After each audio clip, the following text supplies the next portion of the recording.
Olá, turma, tudo bem? Agora com um novo método de gravação de aula aqui, eu dou meu bom dia, meu boa tarde, meu boa noite. Esse novo método é assim para mostrar um pouco dos esquemas também que eu uso como referência e é muito importante. Essa aula aqui é para o primeiro ano do ensino médio, especificamente do Colégio Liceu Albert Einstein. Porém, vai estar aqui no meu canal, Professor Gugu, deixa eu só mostrar para vocês. Professor Gugu, né? Quem quiser se inscreva no canal, tem aulas, videoaulas aqui especificamente. Vocês fiquem à vontade para a gente começar aí e bater aquele papo gostoso. Pode comentar, pode dar like, enfim. Então, essa aula para o primeiro ano se refere a Roma Antiga. E Roma Antiga é uma concepção muito interessante a gente falar de Roma, né? Vamos lá. Tem um esquema que eu montei não, que está nas apostilas de vocês, está aqui, mas vamos saber o que significa Roma Antiga, né? Camponeses e pastores que habitavam a Itália no século 8 antes que eles fundaram uma cidade que tornara aí o centro mundial, Roma. E para consolidar toda essa máquina estatal, toda essa questão legislativa, jurídica, militar, administrativa, tiveram sim dizer todos os caminhos levam a Roma, né? E construindo assim um povo forte, solidificado perante a nação e isso mundialmente falando, né? Então, vamos ver aqui os aspectos geográficos das localização e divisão e povoamento aí da Itália antiga, né? Vocês estão vendo aqui os povos semitas, úmbrios, estrucos, ilírios, samitas, latinos. Então toda essa região aqui composta aqui faz a Península Itálica, né? A Itália ocupa uma posição perto aí central no Mar Mediterrâneo, além do fato de ser banhada aí por três mares, né? O Tirreno, o Jônico e o Adriático.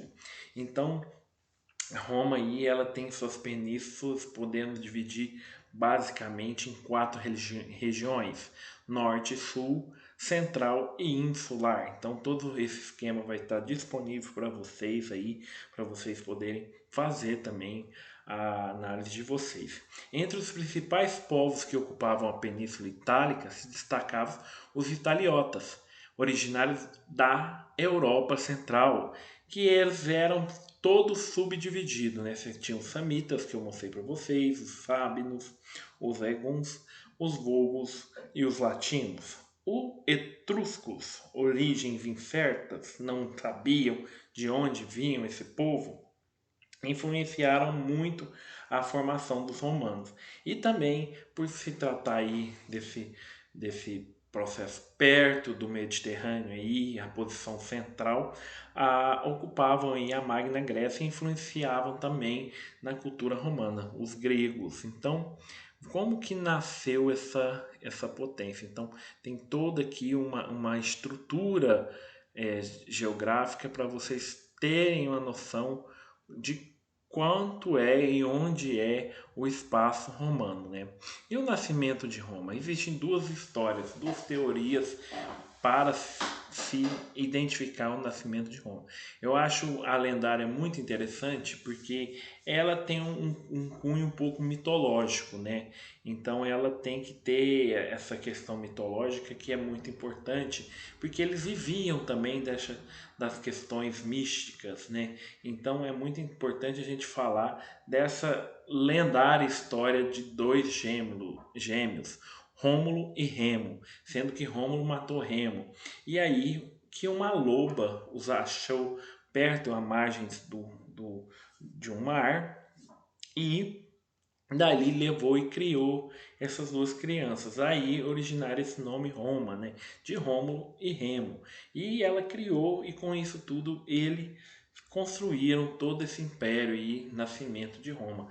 E isso é a história lendária. A história científica está ligada aos povos sabinos e latinos, povos agricultores que fundaram povoações e que deram origem à Roma antiga, né? Então, ao longo da história, essas duas histórias estão nos livros didáticos, estão nas concepções educacionais, como o nascimento de Roma, tanto da forma lendária, da história de Rômulo e Remo, né, e a adoção da loba, e cientificamente ligada aí aos povos que povoavam aí essa região aí, deram origem à Roma antiga.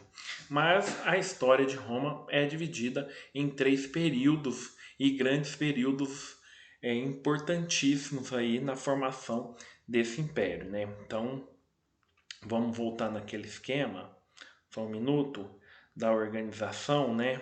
Então, tem a organização do Império, tem a questão da geografia, né, da Península Itálica, a periodização de todo esse processo de organização romana. Então tá tudo aqui nesse esquema aqui que também vai estar disponível para vocês. Mas quais eram esses três grandes períodos romanos? A monarquia, a república e o império. A monarquia vai de 753 a 509 a.C. Encontramos nesse período também os gênos como célula fundamental da sociedade romana, marca a influência dos etruscos, os gregos e daqueles outros povos tradicionais aí do mar Mediterrâneo, né? Interpretações de lendas também é muito importante no período monárquico, que eles dão legitimidade às lendas, né? Tipo as epopeias, as Enéidas. Então toda essa estrutura deu-se ao ponto de legitimar as lendas, né? Na monarquia tinha uma estrutura estamental que era composta da seguinte maneira: o rei era o chefe militar e religioso, além de juiz, fiscalizando e fiscalizador da Assembleia Curial. Os últimos reis eram etruscos. O Senado, que era formado pelos cidadãos mais idosos, responsáveis pela chefia dos gêneros. Suas funções especificamente eram de fiscalizar as ações dos reis e propor novas leis. E as assembleias curiaram, que compõem aí por cidadãos, homens que tinham condições de servir ao exército, tinham condições de lutar, porque também havia muitas invasões relacionadas a essa Península Itálica, né, aí agrupados em cúrias, né, conjunto de 10 clãs. Clãs quer dizer juntar pessoas com o mesmo ideal, com o mesmo posicionamento, isso quer dizer clã. E a estrutura social era dessa maneira: no topo, os patrícios, os clientes, os plebeus e os escravos, né? Então, toda essa denominação de classe social romana é importante a gente ter por si um entendimento dela. Então, os patrícios, descendentes de pater, quer dizer pai; os clientes, homens livres, em sua maioria estrangeiros, que pertenciam à plebe, né? Prestavam serviço aos patrícios e não possuíam direitos políticos. Plebeus, né? Palavra muito usada aí, você é da plebe, né? Considerado cidadão e sem nenhum cargo público, e eram livres para possuir terras e sem, sabe o que? Exercer atividades comerciais. Pagavam impostos e serviam, né? Desculpa, ao exército. E os escravos prisioneiros de guerra, considerados pessoas distintas como os animais, né? Por serem mais úteis, eles tinham a comparação que distinguiam dos animais por serem mais úteis.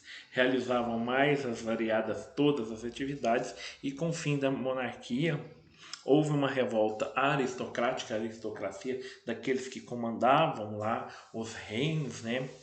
E liderada pelos patrícios, né, que eram sempre descendentes desses pais, os pátrios, e derrubaram aí o Taquinino, estabeleceram aí uma república, a período republicano romano, que foi de 509 a 31 a.C. Esse período se desenvolveu suas instituições sociais e econômicas, expandiu, tornou-se a senhora do mundo antigo, e esse período também marcou o domínio romano sobre o mar Mediterrâneo, através das guerras púnicas, esplendor da civilização romana, conflitos de classes, domínio da Macedônia, e assim como conquistas políticas, os plebeus estabeleceram uma nova estrutura. Essa estrutura agora é uma estrutura organizacional e uma estrutura onde tinha por direito e deveres a serem cumpridos, né? O Senado, a Assembleia de Cidadãos, os magistrados. Então todo esse processo você tinha aí toda uma estrutura na República, né? Uma República marcada aí, formada por instituições, né? Então é muito interessante o período que foi marcado também por rebeliões e luta de classe envolvendo homens livres e escravos. Então aí já começou a ter uma concepção também de reconhecimento de classe, assim como também envolvendo ricos e pobres, né, patrícios, plebeus. Dentro dessas lutas, plebeus mereciam destaques, né, porque possibilitavam que eles recuarem ao exército e aí tornar-se independente daquelas questões que eram submissos, né. A criação do comício da plebe, tribuno da plebe, a lei da doce tábua, né, a lei de Canuleia, eleições plebeus para cargo de magistrados, fim da escravidão. Então a expansão romana nesse período foi muito importante, nesse período republicano romano. Deu-se aí ao domínio de uma parte muito interessante e também deu-se aí um fim por motivos de guerras, né? Então essas guerras púnicas foi muito fundamental para que isso acontecesse aí em todo o Império Romano, né? Aí tá aqui as consequências das guerras, né? Que deu aí ao surgimento da classe dos cavaleiros ligados ao comércio. Então vai se mudando a cada passo que vai se passando, vai se mudando o período e vai se mudando aí as classes, porque umas vão sobrepondo em cima das outras, né? Então é importante a gente lembrar esse período, né? Tem o período também imperial, né? Que vai de 27 a.C. a 476, aproximadamente 5 séculos de que, depois de atingir sua fase gloriosa, Roma enfrentou inúmeros problemas internos. Aí que vocês vão ver a sacada. Esse grande império, ele vai perder para si mesmo, né? A perca do Império Romano é para si mesmo, né? Então por quê? Porque conflitos internos, desavenças internas, né? Não havia um consenso, onde há uma colisão muito forte. O que quer dizer, Gustavo? A coalizão é aquele agrupamento de pessoas com ideais diferentes, né? Então tem todo modo, e isso vai estar disponível para vocês, os grandes imperadores, as dinastias, as crises desse império, porque a gente tem-se aí em grandes escritos que diziam-se que o Império Romano nunca ia cair, mas ele caiu por coalizão, por divergências internas, né? É muito importante isso. E cada um nesse império teve a sua especificidade, né? Então teve o triunfado de Pompeu, e a Júlio César, a ditadura de Júlio César, o assassinato de Júlio César, Marco Antônio, Otávio, que concentrava poderes. As características desses impérios eram centralizadores, né, dominadores, né, uma integração econômica que não deu certo, ora que a produção sempre estava na mão dos escravos, né, a diminuição do poder do Estado, e para agradar ao povo deu-se a chamada política pão e circo. Você dá alimentação e diversão, enquanto o reinado, o império naquele momento fazia disso uma atribuição e o povo esquecia de questionar, né? E veio também o nascimento de Jesus Cristo, né? Que é muito importante nesse processo, que depois, posteriormente, vocês vão ter a linha mais pautada à religiosidade, né, a religiosidade cristã. Então foi um momento que Cristo viveu aí nesse império aí, nesse período romano, porque vocês percebem que vão até depois de Cristo, né? Então, como que foi essa queda, né? Ao atingir o ponto máximo de sua expansão territorial, o Império Romano também alcançou o ponto culminante de suas contradições, que acionaram o processo de decadência, né? De declínio, né? Foi aí a queda desse povo, né? São muitas causas que podem ser apontadas nessa crise. Crise econômica, lutas de classe, tensões populares, insubordinação militar, corrupções administrativas, disputa pelo poder e divisão de poder. Então, para vocês perceberem que quando se há um governo de coalizão onde junta diferentes ideias num ponto comum, mas o ponto comum é a garantia do poder, há essas divisões, há essas tensões, né? E o crescimento do cristianismo deu aí uma independência também a uma certa parte do povo romano, né? E com tudo isso se abriu brecha aí para as invasões bárbaras, né? Então tá aqui a subdivisão do Império Romano do Ocidente e do Oriente que deu-se aí posteriormente quando acabou-se aí o Império Romano. Então percebam aqui que eu vou deixar toda a estrutura de esquema mental e também pequenos slides aqui com um pequeno resumo de como é esse Império Romano, né? Então foi isso, gente. Eu gosto de dizer para vocês que eu estou aqui à disposição. Se inscrevam aí no meu canal, né? Vou voltar aqui, se inscrevam no canal do professor Gugu. Aí as nossas aulas, eu tentar explicar e simplificar ao máximo, né? Essa aula específica que nós estamos falando de Roma, Roma antiga, né? Esse grande império, onde que muita gente pensou que não ia se acabar e acabou, né? Então, por devido aí contradições, igual vocês perceberam, mas a sua importância no direito, a sua importância na organização estrutural, um organograma administrativo, né? A sua subdivisão e também o seu processo estrutural, né, é muito importante, a sua formação com as duas histórias, uma científica e outra lendária, mitológica. Então todo esse processo romano é de extrema importância para vocês. Para vocês que ficam aí, bons estudos, boa aula.